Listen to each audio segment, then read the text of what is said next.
What's up, guys? Hey, so I brought on the famous Matt Hammer, the Faster Pastor. That's a new nickname. I'm trying it out. Let me know if you like it. We talked about Deegan getting backlash for not going to the Des Nations. We talked about Vince Freezy and Arenacross. And as always, Matt brings such a interesting perspective. A 30-minute conversation turned into an hour. So I made it a two-parter. This is part one. As always, this is presented by Nano-Extreme. This stuff is amazing. My shoulder hasn't felt this good in a long time. And I guess it's the nanotechnology. So you can put topical creams on there, but they don't get to where they need to go. And the nanos in Nano-Extreme are different sizes. So they hit different parts of your injury. They get in there and decrease the inflammation and actually heal you. This stuff's miracle working. I'm pretty much bathing in it these days, and my feet feel good, my knees feel good, my shoulder feels good. If you want to give it a try, head over to Nano-Extreme, use code COOKSY at checkout. You buy one, get one free. Make sure you put 2 in your cart, and then one of them will come up at no cost. If you just put 1 in there, the code doesn't work. So check it out at Nano-Extreme. Check out the Coach Rob store. Coach has a sweat rate calculator that you put on your phone. Then you figure out what your sweat rate is. Then they build you a custom energy fuel based on your sweat rate. So head over to the Coach Rob store and get your energy fuel custom for you. Epic Garage Designs. Travis Ogburn owns that company. He is a motocross enthusiast and just a bad dude. He has the coolest cabinets, flooring, slat wall, and anything you need for your trailer, your garage. Head over to epicgaragedesigns.com. Check it out. Ride Strapped. These are your American goggles. And also, if you want a free Cooksy t-shirt, just click the GoFundMe link in there, donate over $20, and then I will email you, or I'll send you a message, respond with your address and the size, and I'll get that out to you. And also, if you want your red pill shirts or anything like that, head over to Ride Strapped. Chris has some of the coolest stuff. And man, I appreciate him so much. We are going to go to World Supercross in Canada, so if you see us there, say hello. Precision Transport. If you're shipping anything and you're tired of shipping companies who are kind of rude, they don't give you tracking numbers, they don't update stuff, use Precision Transport. This is a family-owned business, and there's not a better shipping company out there. Hit up pretransport.com. All right, guys, here's part one with my buddy, Matt Hammer. You need people like me so you can point your fucking fingers and say, that's the bad guy. All right, guys, so I've got Matt, the Faster Pastor Hammer. How we doing, brother? What's going on, Chris? I'm glad to be here. Thanks for having me. Yeah, I haven't had you on in a long time. I'm like, man, we gotta get Matt back here. He's a good talk. So we had the Motocross of Nations this weekend. What did you think of it? Probably one of the best races of the whole season, honestly. All the motos were good. The standout moto was that last GP and open moto between Jet and Geyser coming down to that last lap finish. That was just like incredible. I was on the edge of my seat the whole time. I mean, there was so much going on, having all the top riders there together and then seeing them all battle it out. We had Tomac, we had Hurlings, both Lawrences, Geyser, we had Roxon, Plessinger. We had so many guys. And then, Prado too, the GP back-to-back champion. And, it was just cool to see them all on a track like that because we rarely get to see that in a condition where they could actually push and pass each other. I didn't feel like the track really held back too many people. Yeah, literally the only guy that wasn't there was Sexton. That's kind of a heavy hitter. I mean, they had everybody. Yeah, we were missing him and Deegan, but and yeah, I mean, I would like to see Sexton out there. I don't know if he would have won though. I think he would have been up there, but man, Jet just he really impressed me, and Geyser too, because I didn't see anyone doing that. What Geyser did to Jet, like keeping him honest even on the last lap. Did it look like to you, Chris, that he was coasting on that last lap, Jet? Because like he probably figured he had it locked up, but what'd you think? I think that's the first time I've seen Jet have to go 100% the entire moto. I don't think he got to do kind of the resting, the 80% and grab a little bit. I think that's the first time I've seen him do an entire moto at his limit.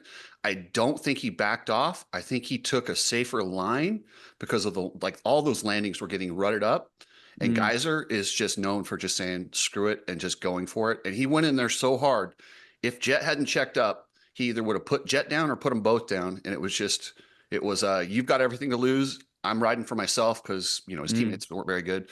And he just put it to him. Did you hear the announcer too, Chris? Like a few turns before, he thought Jet was going to wrap it up. Like, I think it was on one of the step ups or one of the jumps. He's like, Jet Lawrence has this win. And then he was caught so off guard at the end too. I think everyone was just like shocked. See, and I saw guys and you could just see his body language, and he's just crazy enough to do something like that. But I was like, he is so far back. But I saw the way he landed just on the gas. I'm like, oh no, because I thought he was putting Jet on the ground, and I'm like, he's Mm, never going to be able to go to Australia again. They would have yeah. like he would have been the least popular guy ever in that country. I Mm, mean, and those guys are crazy, and they took it so. I mean, that's crazy that they've had that many great riders, and this is the first time they've won this overall. I mean, they've had Reed, the Moss brothers. I mean, they've had so many good riders. Michael Byrne. mm. It's surprising they haven't got a win before this.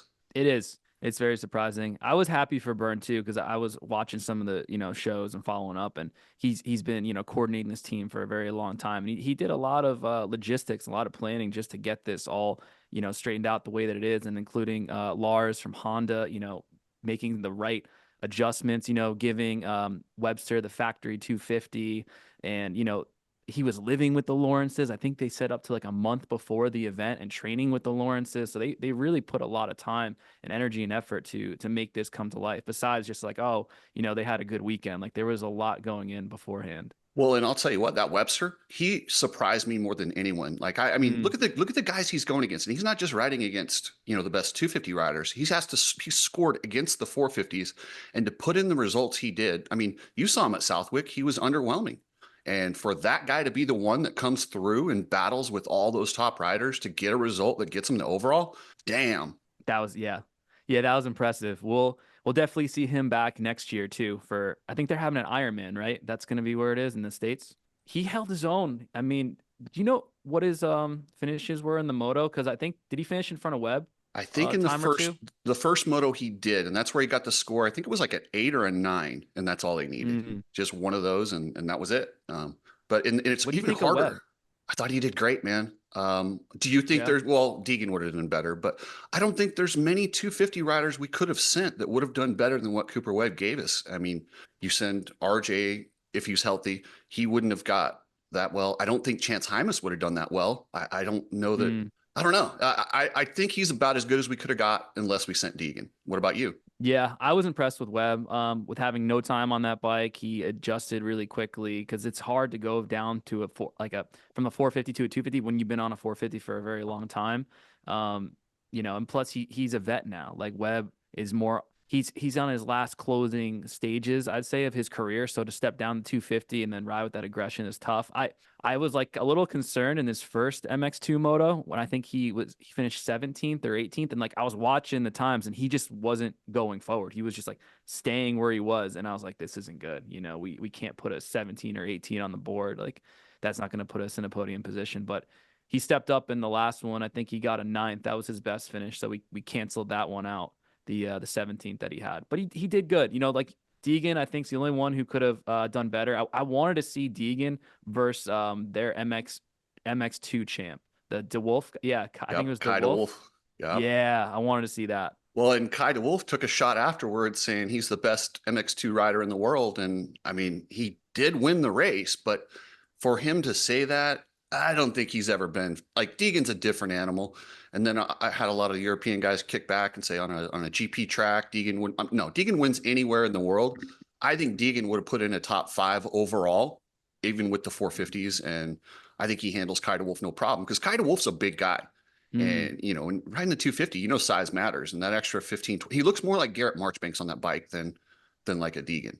I just don't think he's got anything for him. You don't think he has anything for him, really? Oh, well, he's fast. Well, think about like, okay, so the guy that kicked his ass the last couple of years came over here and Deegan just handled Tom Vial. I mean, Yeah. Hunter Lawrence. I mean, Deegan's gone against some top-notch dudes. So, over there they kick him out at 23. So you don't have the best 250 riders over there. There's a lot of guys that it's just their 450 guys might be better than our 450 guys, but their Mm. 250 guys aren't because of the way that they kick them out, which is probably a good rule, but it's just not the best in the world. I mean, Mm.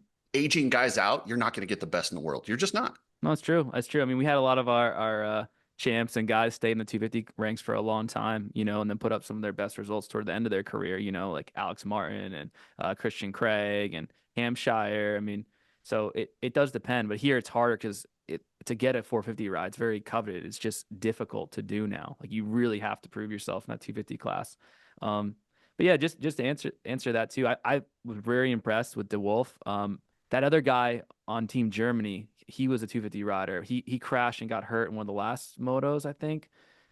His name was You're not talking about what Lucas was it? Kunin, are you? Or maybe no, actually no, it was Lucas Kuhn. Yeah. Yeah, Yeah. he impressed me too. But I would like to see DeWolf against Degan because when you think about Vial, he was out there. We just didn't really see much of him. And DeWolf like was way ahead of him all day, the whole time. So it Yeah, makes you think a little bit. I don't know Vial. I don't know what his deal was if he's burned out from the season. That's so hard for our guys. Our guys go all the way through Supercross, all the way through Motocross, all the way through SMX, and to have them go right in, it's just brutal. And I get that the MXGP guys raced a week before, and you kind of saw it with Prado. Prado looked like a guy that didn't Yeah. want to be there. And he's got a lot on the line. He's coming over here. He's riding for Kawasaki. You know, it's a huge change. The worst thing that could have happened is had he got hurt at that race. I guess he's already over here testing the Kawasaki and getting ready for Supercross because that's a huge change, man. Oh, let's say Kai DeWolf's over here too, riding Supercross just to see how it goes. I would love, if he really wants to put his money where his mouth is, line up at A1. Let's see what you got, dude. Yeah, it's going to be hard it's always tough for the Euros to make that adjustment unless he's French. It seems like the French riders really adjust to Supercross. You know, Vial won the championship. Porcel back in the day, you know, was a 250 champion. Ferrandis, amazing 250 champ. So I would like to see what the Wolf does, but it's going to be tough if he were to step into Supercross.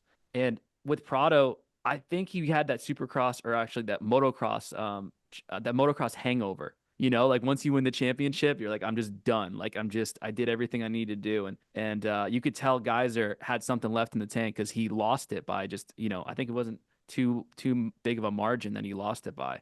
We see that championship hangover every single, like when whoever wins Supercross has a kind of a hangover going into outdoors. If you win outdoors, like Chase had a bit of a hangover going into SMX, it's just hard to reach that pinnacle and just flip right around and do it again. So yeah, Geyser didn't have that big emotional dump, and he clearly had something he wanted to prove. He's like, listen, and one thing about Geyser is he's kind of like RJ Hampshire in the sense of he will never short you on effort. You know, they call him no visor Geyser because he just sends it. Yeah, that Fox visor comes off a lot too. Oh, and That one's magnetic, isn't it? I think so. Yeah, Yeah. they need to put some plastic screws on his because he tests it really hard. Well, Yeah. so what do you think of, you know, the Destinations format? Do you like the format with the three motos? You drop one. I had somebody suggest the third rider be on a two-stroke, and I love it, but I just don't think it's functional that could happen. I don't think it's functional for a two-stroke to be out there either. You know, I think if they had a separate class, maybe like an intermission race or something like they did with the Nationals back in the day, that would be cool. And to see some top riders out there on it. But to incorporate the format, I like the format. I like the three motos. I like how they drop one. It's pretty neat to me. One thing I wanted to touch on, they did like a class overall for each class, right? Like the GP, the Open, and then the two, like who the best rider was. But why don't they have like a Horizon Award, like Loretta Lynn's, you know, like the best rider of the weekend per se on the board? Because technically that would have been Geyser because he did a 1-1. And then last year it would have been Roxon technically because he had the best finishes when Jet went down. So I was thinking a little bit about that. That'd be a cool like addition to the award ceremony. See, I got to disagree with you a little bit. I think it's more about the team. And when you start giving individual awards, it almost takes away from that team victory. And yeah, I know Geyser should have got some sort. I mean, and he did get the class win. He got the little plate. But I don't want to see him do too many individuals. We have individual races all year. This is the one race where they're representing us. Like I feel like when, you know, America's out there, like I feel like I'm part of the team. They're racing for me. It's not just a fan. And I don't want to see him do it because I don't want to see it go that direction. There is some pride on the line though. Yes, Would absolutely. you say? Would you say 100%. like with how Jet handled it? Like you saw him after the finish when Geyser passed him, he was just like, oh, like that. When he came over the finish line, you know he was not a happy camper. Like when he got zapped right there. He might have been the angriest Destinations winner that I've ever seen. I mean, Yeah. he you know, I think he's just like he was so pissed, but then he's also like, well, I'm not that mad we won, but I got stuffed at the very end. And I had forgot that Jet did that to Geyser back here last year, so it was payback. I forgot that too. Yeah, I didn't even remember that. Yeah, because I did this whole spiel about how he's got one coming to him. Jet's going to get him. They're like, no, that even the score. I'm like, oh, yeah, you're right. But it's crazy how the memory, how these guys remember. They race each other once a year, and they know who they owe one to. Oh, yeah, you don't forget as a racer, if someone puts you over a berm or knocks you down, you'll remember them if you see them again, even at the practice track. But it's kind of like, all right, am I gonna save that for the practice, or I'm gonna wait till it counts? The fans don't think anything of it, but that's why, like, when you see the main events and you're like, yo, why did this guy take out this guy? But you didn't see what happened the weekend before. You didn't see what happened in time qualifying. Like, there's always a story beneath that story where you see on top. Yeah, you didn't see 6 months before, which that I mean, it's crazy how we have these weird memories when it comes to that stuff. Speaking of life, what have you been up to, man? Are you riding much? What are you doing? Honestly, I haven't been riding at all. Like, I rode a little. I rode once a couple weeks ago, but before that I didn't ride till like the end of July. I took some time off. I was so busy with just with work, and then I started focusing, just putting everything into ministry, into music. So I've been really hammering out on that, no pun intended. But I'm just I'm just looking to perform more and to be able to share the gospel and to do that in a new way. So I'm been focused on that in a new chapter. Like I said, I love motocross. I still plan to hit some races here and there, but it's just one of those things where I want to try and do something different. Yeah, and we were talking a little bit before we went on air. I love Arenacross. That was something that I did and I enjoyed. And the guys can make a lot more money than if they go race Supercross. The guys that were barely make night shows get to race for wins. What do you think of the two Arenacross series? We got GT Arenacross and then we've got the AMA Arenacross. What are your thoughts on that? I'm not that familiar with the GT Arena Cross yet. I'm familiar with the AMA one, with the past champions, and then how that one came down the line. Was it Breeze and Peters that came Yeah, down the line yeah. with? Yeah, that was crazy. They're entertaining. They're fun to watch. I think they're a good stepping stone for guys coming up. It's more accessible. The purse is good. It's its own niche because it's hard to go in there and perform. Like, I've ridden arena cross tracks compared to supercross tracks, and there's so much, like, it's so tight. It almost feels like you should be on a super mini, like how tight the turns are. If you were to walk it, it's like, this is it. Like, this is all the space that I have. And then at Supercross, you have so much more room to work with and negotiate there. Um, but it's exciting. It's a great stepping stone for the riders, especially amateurs coming up, because the last thing we want to see is, these guys going down and getting hurt early in the Supercross season, even though it's inevitable, but we want to try to limit that as much as possible. I saw something, I think, that you posted about Freeze. He's doing arena cross now, right? Yeah, it's funny. So I talked to, the team and they said, yeah, we're going to do arena cross. We're going to do the first few rounds. And if, Brees and Freezy are, battling for wins in the title, they're going to keep going. But then I had Freezy on and did an interview with him. And I'll be honest with you, I think I got the arena cross information before he did. I don't think he wants to do it. I think he's going to go do it because he's a team player, but he's not let go of the Supercross dream. He wants to get a 450 podium before he's done and hangs it up. And he's just like, he doesn't want to. I think if he goes to arena cross, he feels like he'll be thrown in the towel. But Mm. with these teams, they spend so much money. A team like MCR, they told me it's maybe 15 grand, 10 to 20 grand a weekend to go just staff everybody and go to the event. They get nothing in return, and they could spend a whole lot less, and the riders will actually make more, and they might get more publicity if they get guys winning arena cross versus getting 15th or whatever they're getting in the mains. And he would be a podium guy in arena cross. I think would be a title favorite if Freeze were to compete in the whole arena cross series. Dude, if I'm Kyle Peters, I am shaking. I'm like, oh no. Brees was hard enough. And Brees is one of the toughest guys out there. Brees will put you in the grandstands. And if you face him in the pits, he's not going to back down either. He was going to walk outside with Tyler Bowers. They had to get in between those two. And he's like, I'll fight him. And he wasn't kidding. And that's, I mean, in arena cross, you got Vince Freezy there too. And those two guys, two of the toughest, hardest nosed guys out there coming for Kyle Peters. I don't care if he's a 5-time champ. He's still the underdog in my opinion, if those guys do the whole series. I think so too, especially with Freeze. I think Freeze is another level, another caliber of rider. No, nothing against, Peters or Breeze, but I've seen them all ride. I've raced them all or been in races with all of them. And Freeze is just like, he's going to crush the starts. He's going to whole shot, be up front. He's very aggressive.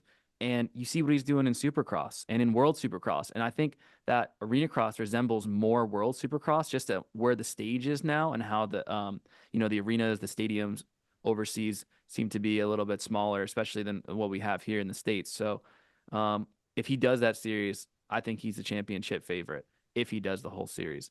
But Kyle Peters, he has the experience. He's been doing it a long time, so he knows what to expect, what not to expect. So he'll be up there. I think he'll make a good run, but if Freeze does it, it's his to lose, in my opinion. Definitely. I would agree. The one stipulation is I have seen guys in the past, like when Damon Bradshaw did Arenacross and some of these, Supercross guys, it is a different ball game and they have to adjust. But like you said, he does the World Supercross and Freezy's been a title contender every year. I mean, he was third. And remember, he got to that one where he supposedly offered Grant Harlan money to take out Brayton because he was trying crazy. That was crazy. I don't know all how. I think he got. I think it was just heat at the moment. I don't think he really was like exchanging money or doing anything really dirty. But I'll say this: Vince Freezy off the track is one of the nicest guys you'll ever talk to. On the track, it's like this different animal, and a lot of people don't like him, but I love it. I think it's great for the sport, and I want to hear crazy stuff like that. I want to see him not taking anything from anybody. And he said, listen, I'm racing for money. I'm out there supporting, my family. So that's what I do. I give him credit for, just being the villain in a way, like just not trying to shy away. He is who he is, and he rides like that and rides for a living. So you got to respect it. I don't necessarily like the dirty riding. I don't think everyone does, but there's times you do have to get aggressive and make passes. So I see both sides of the coin. And this is motocross. It's been like this for years and years, and I don't really see that changing. No, not at all. And then so you haven't seen the GT Arenacross? You got Michael Hicks, Cheyenne Harmon, Chase Marquier, a lot of those Midwest guys. They go make good money doing that. I mean, I was told Cheyenne Harmon made $7,500 in one weekend with contingencies and purse money. Yeah, 7,500. Okay, wow. In one weekend. That was what I was told. I don't know if that's accurate or not, but it's got to be close to that. Yeah.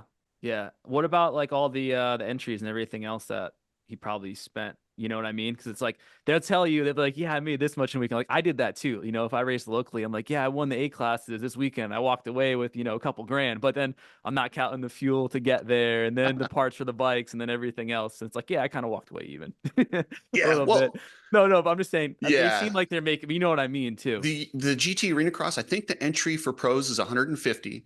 And I think they've got it set up to where if you're close to the main event, you get at least your entry back. Everybody does well. That's good. They want to make sure. And that's the whole thing is they make enough money off the amateurs. The amateurs is pretty reasonable too. I think it's like $40, $45 to enter.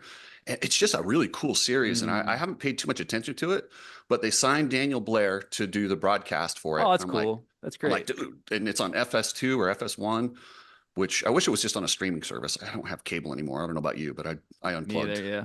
Same thing. If it's not on one of the apps, I'm like, where is it? So. Yeah, no, that's good. I love seeing series come up and actually pay the riders well and, promote them well. So also I commend you too for really, stepping out and always saying what needs to be said, about our series, about their promoters, about the AMA, because a lot of people, will shy away and won't say things because they're afraid of, what could happen or being, black flagged essentially. So I commend you, for everything that you're doing and how you're saying the things that you're saying. Like even earlier this year when we chatted and you covered my story, like I reached out to a bunch of other news and publications and no one else wanted to cover the story or even talk about it or just like, shied away. So again, I really do appreciate that. And I support you 100%. Wait, that's their mistake. I'm like, dude, I got Matt Hammer. This guy's good TV. This is a great podcast. Come on, anytime, dude. Did you see what they did to me? I kept up on everything. Yeah. It was holy crap. Just started even from Budds Creek too. Like starting from there, then going to like all the, the SMX rounds and then the FBI. I was like, that is crazy. The FBI, nuts. I was like, what? You sent the FBI to my house. And the FBI was they were almost embarrassed. They're like, yeah, well, there's a report and we have to investigate anything. Somebody in the comments made a comment about having some automatic, I'm not even gonna say it because I don't want to get in trouble, some automatic stuff. And I was joking and I put like, I might take you up on that with a laughing emoji. Yeah, they didn't think it was very funny. But what was crazy is when I said I was going to go shoot from the fence and just kind of get close to the track, because I was just, at that point, I was pissed. I was just kind of messing with them. They had told the fire and rescue team, because I know people on that, and they were like, listen, he's wanted by the FBI. He is planning on doing something. And they showed everybody my picture. They were trying to get me killed by a cop. I'm like, wow, that is really ramped up a level. I'm like, the fact that they're going to that level makes me think, I mean, I think they do some dirty stuff. It might be way worse than I think if they're going to go that far. Yeah, I think so. And I just like it because, you're saying what needs to be said. Honestly, we really do need a riders union for the riders, for them to get paid fairly, for them to have proper insurance instead of just being a contractor, like you're saying. Um, you know, you're bringing light to this, and the series, the promoters, no one really brings light to this or talks about it. But I appreciate and value that you have talked about it, you stood for it, and it brings light to it. So the fans and the people know, hey, this is how much it cost me to enter this race. This is how much I get paid for qualifying and where I finished. And if people don't know that, they'll just, think it's all great, everything's awesome. And I'm happy that you're exposing that and saying it for what it is. Like I remember I watched I think it was one of the weed shows for Supercross this year. I don't know if you saw it, but there was like some kid and we just like went up to him and did like a quick interview with him, like kind of like passing through the pits. And he was saying, "Oh, what round is this?" He's like, "Oh, this is my second or third round." And the kid ended up saying, like, "Yeah, this is actually going to be my last round." And we just like, "Why?" He's like, "Well, my parents can't afford it. We spent all our money, and this is the last one." So they said, do the best you can because we can't pay for it anymore." And we just like in the video, he just like, "Oh, well," like he tried to like turn to the side a little bit, and I felt bad for Weege in a way, like as like he didn't expect that, but the kid was being honest. So it's tough. It's very tough for privateers to try to go to these rounds and pay for the things they need to pay for, just the funds to get there alone. So I appreciate you bringing light to it. Hopefully we can get the riders paid more. I think what they did with Super Motocross is a great step forward, and I still think there needs to be more though, like you said, like how much are these promoters making and how much more can they kick back to the riders or offer more? Yeah, and they just jacked up ticket prices. Anaheim went up to, I think it was like lower bowls, like $270 now. I mean, Wow, geez, who that's can bring a family of four? that's That's a crazy. lot of money, man. Yeah. Wasn't Yeah. wasn't the MX and Nations price really high? I heard something about that. Oh yeah. And that one blows me away. So they get these guys and their countries to pay for them to come over there. And Mm. they come over, they collect $40 for your, I pay-per-viewed it. I'm sure they got a ton of those. You Yeah, get pay the per view too. Same Yeah, thing. so there's $80 from us, and who knows how many other people did. And then, you got all the ticket sales. I mean, they're making so much money and they have paid nothing back. Nothing. I'm like, Mm. wow. I just don't understand why they can't at least cover, say that all the teams that make the A main, they should get a percentage. And that's why I always say, people say, oh, there's no money. I go, okay, well, if you give a percentage, even if there's no money, then you don't have to pay anything. It's just a Mm. percentage. And the promoters think I'm trying to take money out of their pocket. I'm really not. If you look at sports where they actually treat the athletes the way they're supposed to be treated and give them 40 to 50% of the revenue, those sports grow. You can't grow into this gigantic sport when dudes make less than people at McDonald's and they're making the night show. That's not okay. That's exactly that's what I'm saying. And then one injury away for everything coming to a halting stop or worse. So it's we really, the sport, I think Verb Moto did a video on it, but the sport in a local state is dying.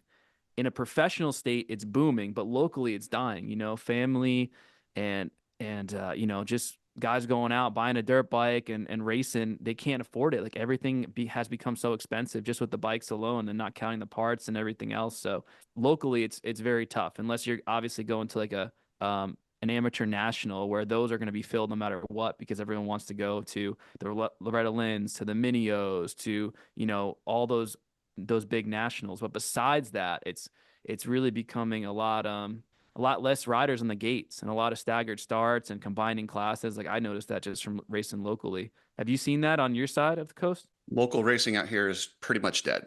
I mean, in Mm. my area, we don't have any. You can go out to California and like Tony Alessi's got a pretty good series. And there's some series out there, but yeah, it just doesn't exist. And what you're talking about, those big amateur nationals, their numbers are off. There's not as many people that are going or trying to qualify that used to because it's so expensive. I talked to a couple families that went to Ponca City. They said just to park their motorhomes, it was $1,100 for the week.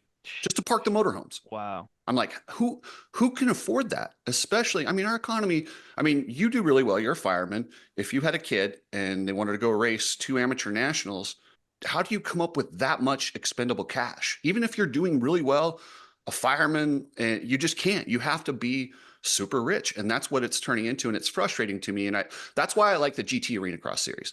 And I'm trying to focus and highlight some of the smaller series that are kind of more rider friendly and family friendly, because that's what I did as a kid. And that's the thing about motocross too, is not everybody's going to become a pro, but I want them to get those life skills that, because you learn different life skills. And if you can translate those after you're done riding into the hard work ethic, I can outwork somebody. If you can translate the things that you learned racing amateur motocross into your life, you'll be successful. And those series like the GT Arenacross series like you're talking about, I love to see it. I love that they're bringing, more riders in, Daniel Blair in, they're bringing the purse up. One thing that's really big for these series, especially the small ones, is getting the industry, getting the teams behind them. Like that's what these big series have. If they didn't, let's say the AMA Pro Racing, if they didn't have, factory Honda or factory Yamaha or Kawasaki, if they don't have all those manufacturers there, what's the series if they don't have Jet Lawrence or if they don't have Tomac or all the big stars? It's because of those teams they bring in a lot. So if this GT Arenacross series, I'm just using this as an example, could kick back to the teams or provide more or something more than what the AMA is giving them, that's a good start to even maybe get a satellite team or other people to step forward for it to grow. I mean, everything takes time. Everything is a process, but I would like to see this flourish. Well, and that's the thing. So the manufacturers, racing to them 20, 25 years ago was we raced to sell motorcycles. That's how we make money. The series it wasn't nearly as profitable as it is now. And they were just thankful to have a place to race. Now that it's incredibly profitable, they have never changed that attitude. They're still thankful that Feld and MX Sports put on a place to race when in reality, they could, if they actually leveraged it and got what every other professional sport did. And that's why I say I don't think we'll ever get the riders together. But these teams, Honda, Kawasaki, they should be embarrassed when they go to their bosses and ask for the budget to go racing, because that could be a surplus or even just not an expense and still get the same marketing. They have that power. They're just too lazy to use it. I don't know why they won't do that. Yeah, I don't know. I'm not sure about that, but it would be interesting to see if they did push back against the promoters more, because I think the promoters would budge if they did it, because they know that they need them, like you said. Yeah, without them, there's no series. And that's the thing, is they don't understand how much power they have. They keep believing the narrative, though, that there's no money. And that's why I'm trying to be loud enough so that Roger DeCoste or Mitch Payton and these guys realize, hey, this $6 million or whatever I'm spending to go racing this year, I could have got that back. And I could have hired more riders. I could have put more money into amateur development. It would help the entire sport grow. And then it would be bigger on top. And the promoters would probably end up making more money with a different split. They just wouldn't have the 100% split. Yeah, 100%. I would like to see that. I would like to.